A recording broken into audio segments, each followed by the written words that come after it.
this conversation is happening within a context that doesn't recognize very much of what we're talking about at the moment. We've prized not just the masculine, but really kind of, you know, aspects of what you could either call the dark masculine or the shadow masculine for many years. And so we're having this conversation within that context where there's healing to be done in you know, so many ways, a reclamation of the true masculine as well, an honoring of the true masculine, and this reclamation of the feminine, and the way they need to happen together in union. That's the thing that we needed to talk about.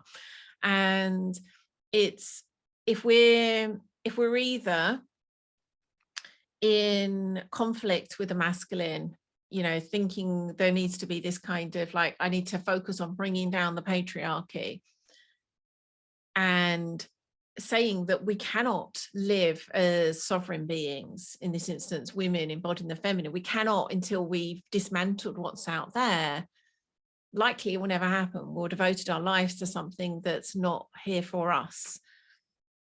The more we're able to recognize that if we are devoting to the feminine and all that she brings, which is going to be in many instances quite counter to what we think is okay, is acceptable, is valuable culturally.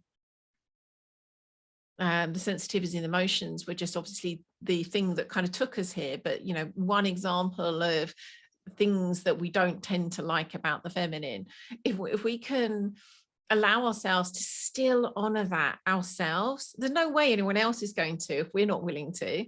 But if we can do that, but again, with that understanding that this is happening within a context that has also diminished union between the masculine and feminine. This isn't just about it diminishing the feminine, it's actually a diminishing of the union of both.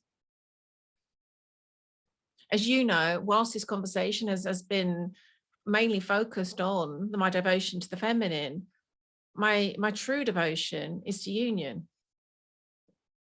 This can't happen in isolation.